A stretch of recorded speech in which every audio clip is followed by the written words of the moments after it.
Bueno, no sé si usted coincide conmigo, para mí uno de los lugares más importantes que tiene el país y que tenemos que buscar la forma de que opere con la mayor eficiencia posible es el Centro Médico de Puerto Rico. Sí, de los más subestimados. Y de los más subestimados. Hacen maravilla. Sí, yo a veces pienso que la gente no sabe la importancia del Centro Médico hasta que no necesita de él y llega allí y ve la necesidad urgente que hay de que desde allí puedan atender a un familiar de uno. Está Irving Jiménez, que es el administrador del Centro Médico. ¿Cómo está, don Irving? Bien, Ferdinand y Yolanda Saludos, y Alex, saludos. Gracias por permitirme estar aquí con ustedes. Bueno, un poco queríamos repasar de todos los titulares que han salido sobre el Centro Médico, de su crisis económica, el asunto del Zika. Hoy, una radiografía honesta y sincera suya sobre el Centro Médico, ¿dónde está? ¿Está bien? ¿Está operando? ¿Está estable? ¿O está atravesando por un momento muy difícil? Es interesante porque desde el año 1957 el Centro Médico tiene la misma estructura organizacional y la misma estructura de financiamiento, excepto cuando vino la reforma de salud cerca de los años 90, ¿no? A finales de los 90, cuando se terminó de implantar la reforma, y hubo un pequeño cambio ahí. Ahora bien, ¿qué ocurre? Desde el año 1957, si uno va a los historiales legislativos, se da cuenta de que la historia del Centro Médico, básicamente en términos de financiamiento, no ha cambiado. ¿Por qué? Porque la estructura original, que es la misma que la actual, disponía de que el Centro Médico se iba a financiar a base de las rentas y de los servicios que brindara a quienes, a los otros hospitales que son los componentes del Centro Médico. Y esos otros hospitales son precisamente del gobierno. ¿Qué ocurre? Que cada vez que el gobierno tiene o tenía dificultades, el flujo de efectivo que venía a la ASEM, que es la estructura que se diseñó con el propósito de articular el sistema, pues entonces empieza a sufrir. Y se empiezan a ver desde el 57, después se cambió la ley en el 1962 y se creó la famosa Corporación de Servicios del Centro Médico. Después en el 78 se modificó la ley nuevamente y se le llamó entonces Administración de Servicios del Centro Médico, y esa ley ha sufrido innumerables... Pero sigue teniendo el mismo sistema de financiamiento. Pero sigue teniendo el mismo sistema de financiamiento, excepto que cuando vino la reforma de salud de los 90, parte de ese financiamiento entonces provino de los planes médicos. Pero en estos días están ahora en crisis. Ustedes han tenido que hacer hasta un plan de emergencia, de aceptar unos casos sí, otros no, porque los hospitales privados les mandan todos los casos críticos a ustedes y ustedes tienen que resolver aunque no le pague nadie. Eso es así, Yolanda. Ahora bien, esos escenarios que aparecieron en el periódico fueron 5 escenarios que nosotros, para estar preparados, dadas las circunstancias económicas del país, articulamos con el propósito de diseñar unos planes de trabajo.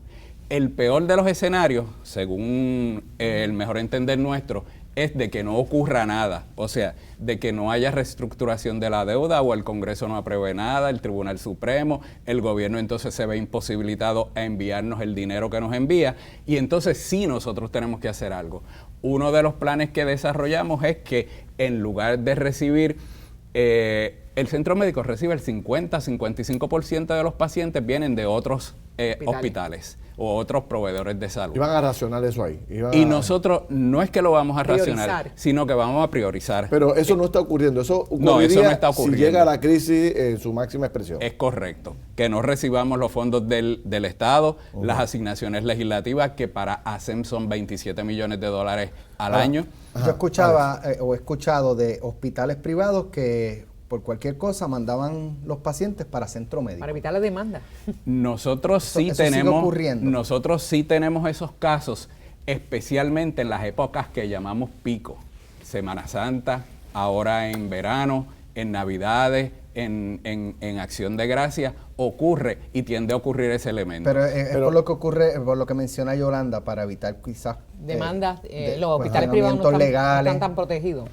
Es posible que eso puede ser una posibilidad. Y eso agapona el centro médico. Eso crea un número de pacientes, a mi juicio, artificial, que no deberían llegar allí. Porque desde que se originó el concepto de centro médico, recordemos que era para asuntos terciarios y supraterciarios. A veces nos llegan casos que son... Sí, tajito. Jiménez, pero ¿cuánta gente llega allí sin plan médico? Hay una estadística de cuánta gente, del 100% de gente que ustedes atienden, ¿cuántos tienen plan médico? ¿Cuántos no tienen y cuántos cobran de los que tienen plan médico? En el caso de los planes médicos, aproximadamente como un 2% de las personas que nos visitan no tienen planes médicos. Esas son las personas que están ilegalmente en el país. Ahora, hay otro por ciento, que son como un 3, un 4%, que no tienen el plan médico porque simplemente no cualifican para la reforma y No están tienen en la ese capacidad medio. Clase económica media. para- La Ajá. capacidad. Clase Pero la mayoría llega con plan médico. La mayoría llega con plan médico. Ahora, eso es no tienen el correcto. sistema para poder cobrar ese después que la persona ve y se pone un yeso, para poder cobrarle a la agencia, a la aseguradora. Aseguradora. es un proyecto. Hay varias dificultades. Porque mucha gente plantea, ¿por qué todos los demás hospitales han privatizado esa área y ustedes siguen con esa operación allí y lo que recobran es un 20, un 25% versus los otros hospitales que recobran el 80, el 90%? No, nosotros el 20 o el 25% es del 100% de la fuente de financiamiento del centro de ASEM. Ok. El 70% son los servicios que se le brindan a los hospitales y el 20 al 23% es de lo que se le cobra a los planes médicos. Ahora, te tengo una pregunta rápido, pero entonces, pero a la pregunta inicial que fuimos, ¿cómo está el centro médico hoy? Bueno, ¿Hay por qué preocuparse o está operando, o está bien? El centro médico está exactamente igual que en el año 1957 en términos de la cronicidad del aspecto financiero. Ahora, las pérdidas operacionales se han disminuido en 43 millones de dólares. De 76 que estaban en el 2012 a 30. A 30. Y estos son estados financieros auditados. Pregunto, ¿los hospitales privados les pueden pasar a ustedes los casos más críticos y ustedes no los pueden rechazar? ¿Ustedes tienen un plan de emergencia en caso de que no les paguen la reforma ni les paguen los planes privados, etcétera? ¿Ustedes qué van a hacer cuando lleguen casos críticos que los hospitales no lo quieran y no están en esas tres prioridades, de que sea por la cuestión de los huesos o accidentes cerebrovasculares? Son las tres prioridades, ¿no? Si no están en eso, ¿qué va a pasar? Porque es los próximos días. No, nosotros estamos preparados para atender esos casos porque el 95% de la facultad nuestra es del recinto de ciencias médicas. ¿No van a rechazar ningún caso? Y nosotros no vamos a rechazar ningún caso en ese estado crítico de la persona. Okay. Bueno. Actualmente, para contestarte, Fernira, nosotros seguimos brindando los servicios con las deficiencias que tenemos, con el mantenimiento diferido que tenemos acumulado, como se ha estado haciendo en los pasados años. Jiménez, seguimos hablando del centro médico más adelante. Ojalá que funcione bien porque mucha gente depende de ese servicio. Definitivamente. El país. Muchas gracias. Sí, Sí, el país entero. Bueno, Yolanda, vamos a entrevistar aquí al presidente de la Junta de Planificación de Puerto Rico, don Luis García Pelati. ¿Cómo está? Muy bien. Qué bueno verte aquí. Bueno, te quise invitar porque la semana pasada estuvo aquí el secretario de Desarrollo Económico, Alberto Bacó, y hizo un planteamiento bastante fuerte, que de hecho creo que le costó hasta una especie de... ¿Desautorización? Sí, desautorización del Ejecutivo, en el sentido de que criticó no solamente el asunto de la crisis humanitaria y la forma que lo estaban manejando, sino que también había como una especie de paralización de permisos en el área del condado, específicamente. Y entonces, pues todo el mundo hizo ¡up! Y empezó a mirar, García Pelati es responsable. Y aquí estás. Contesta si eres responsable o no, ¿qué pasa ahí? No, mira, a mí los comentarios son un poco, de verdad, tristes, lamentables y no son correctos. ¿Por qué? Porque la Junta no tiene proyectos ante su consideración que tienen que ver con el condado. La mayoría de los proyectos en el condado se ven a través de un plan que se llama un plan especial del condado, tiene 30 años, ¿verdad? Y nosotros hemos estado incluso reuniéndonos con muchos de los desarrolladores que están interesados con proyectos y todos ellos, incluyendo los proyectos de Paulson, pues están haciendo proyectos que cumplen. Yo he estado comentando que Federico Sánchez está haciendo un hotel en el antiguo Ambassador, pero hay gente haciendo un condominio donde antes estaba haciendo Chili's. Así es que no hay una paralización de proyectos. ¿Y de dónde salió esa versión de Bacó? ¿Está mal informado él? ¿Algún punto De hecho, le no añado explicado? sí, le añado que él planteó de que era triste no ver las famosas grúas que simbolizan el desarrollo económico, grúas estas de construcción. Y habló de que Olive y del proyecto de Paulson. Que debería haber 5 o 6 grúas de esas ahora mismo en el viejo San Juan, en el condado, y no las hay por el trámite de documentos, de permisología. Pues es gracioso también porque decir, mira, Olive es un proyecto que se radica en San Juan, como parte del proceso de las auditorías que hemos estado haciendo con el municipio de San Juan, Ellos se dan cuenta que ese proyecto no lo pueden ver, lo elevan a la Oficina de Gerencia de Permisos. La Oficina de Gerencia de Permisos el 4 de mayo nos dice, Junta de Planificación, yo creo que este caso les corresponde a ustedes. Nos hemos reunido con él, ha preparado su documentación. El jueves, yo creo que el jueves está aquí Alberto Bacó, a las 9:43, el Fernando Dávila nos manda diciendo que tiene su memorial completo, así es que es posible que el proyecto de Olive se adjudique mañana en la Junta de Planificación. Lleva mucho tiempo, el de Olive lleva mucho tiempo.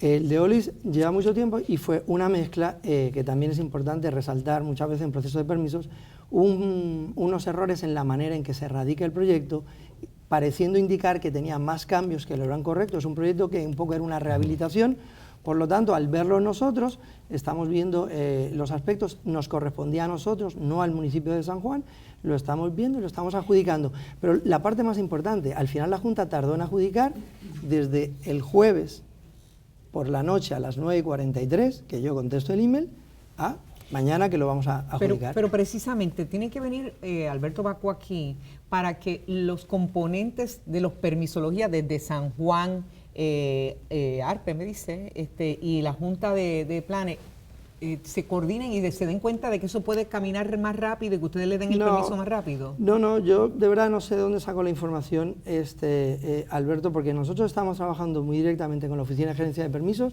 trabajamos con la Oficina de Permisos Municipal. Pero ustedes hablaron, por ejemplo, de que había que elaborar en 6 meses un sistema, unos permisos, un sistema de permisos para el condado, construcción del condado. Qué bueno que me preguntas esto, porque yo creo que esta es la base de toda la confusión. Un proyecto, si cumple con la reglamentación vigente, se aprueba. Es lo que llamamos ministerial, es bien rápido. Cuando no cumple con algunos de esos factores, que es lo que tiene el proyecto ahora mismo de Paulson, que tiene un exceso en densidad, tiene que venir ante la Junta de Planificación. ¿Un exceso en densidad que es muy grande, muy ampuloso? Excede la densidad. Nosotros tenemos proyectos donde se permiten tal cantidad de viviendas y el exceso es un cambio de calificación. Nosotros lo vemos, la Junta de Planificación no lo puede ver una oficina de permiso, lo tenemos que ver nosotros. Pero aunque nos hemos reunido con el personal de Paulson, él no ha decidido traernos ese proyecto ante nuestra consideración. Al día de hoy no está. O sea, que son ellos los que están inhibidos de moverse. Bueno, porque ellos sometieron el proyecto en San Juan, lo sometieron también, y es importante aclarar, a mediados de diciembre, revisaron su zona marítimo terrestre, rediseñaron el proyecto, lo sometieron el 6 de abril, y el 13 de abril es que San Juan le dice: yo no puedo ver este proyecto, le corresponde a la Junta de Planificación. Déjame. San Juan? Del día 6 de abril al 13, no desde diciembre. Esta parte es bien importante en permisos. Una persona somete un proyecto, pero si la documentación no está completa, no se puede adjudicar. Ejemplo, Olive, me reúno con el dueño, vemos los papeles, le pedimos la información que falta, él muy ágilmente lo resuelve, nos lo da el pasado jueves, resolvemos mañana. Pero, presidente, yo resuelto aquí en el programa. Ajá, pero esta crítica un poco generalizada de que en Puerto Rico, para hacer un proyecto del índole que sea, hay que necesitar Dios y su ayuda. ¿Cuánto realmente hemos adelantado en eso? ¿Cuántos permisos hay detenidos? ¿Cuántos permisos hay, o no detenidos? No usemos la palabra detenidos. ¿Cuántos permisos hay pendientes de una evaluación, pendientes de un endoso? Mira, cientos, miles, decenas. No, yo creo que también es importante no generalizar. Y un comentario de generalización daña una agencia, pero daña un país. El 90% de los permisos en Puerto Rico salen en menos de 30 días. El 90% de todos los permisos. ¿Por qué? Porque están cumpliendo con la reglamentación. Luego hay otro por ciento que tarda entre 60 y 90. ¿Y por qué tan mala fama? ¿Y por qué tan mala fama? Yo creo que también está basado también en que yo creo que nosotros tenemos que hacer unas revisiones en esos procesos. Ejemplo, un proceso como el de Paulson, por hablar de un caso, empieza desde que él radica un documento ambiental. Corre ese proceso, no lo termina y no es hasta abril. Pero este planteamiento de que en Puerto Rico hacer un hotel toma 6 años, 10 años. No, hacer eso es un hotel. completamente falso. Nosotros estamos viendo el proyecto de Federico Sánchez, el ambasador, debe estar saliendo, no por parte de mí, por el municipio de San Juan, el permiso próximamente. El condominio que planteas allí, que está donde era Chile, en el condado, ese también es no, ya está aprobado. Está aprobado. Están aprobados proyectos comerciales. Y Chile cerró hace menos de un año. Y ya está aprobado. O sea, Paulson está estancado por él. Paulson tiene 3 proyectos. Bellos. El hotel, un hotel que quiere hacer allí enfrente al lado de lo que se llama San Juan Beach Hotel, que no tiene problemas. Este proyecto, que él lo ha ido modificando, porque él ha ido modificando su proyecto a lo largo del tiempo, y tiene un proyecto en la AER que al día de hoy nos hemos reunido con él y no nos ha dicho qué va a hacer con ese proyecto. Pelati, seguimos hablando. Me parece interesante sus aclaraciones. Qué bueno. No, y es Creo que importante. es una gran noticia que el 90% de todos los permisos en Puerto Rico salen en 30 días. Oye, lo del OLIF se resolvió aquí Sí, con qué la bueno. discusión Qué aquí, bueno, me alegro generada mucho. por la COI Sí, señor. y la contestación. del Lo estábamos trabajando desde el 4 de mayo, que fue hasta nuestra consideración. Qué bueno. Éxito, hermano. Seguimos hablando. Bueno, por ahí viene el panel político de Zoela Boy y José Rafael Nadal Power, pero también tenemos la propuesta lanzada hoy de la consolidación o eliminación De de municipios. 58 municipios de Eso José cirugía Báez. mayor. Con eso arrancamos ahora el próximo segmento. No se nos vaya. Bueno.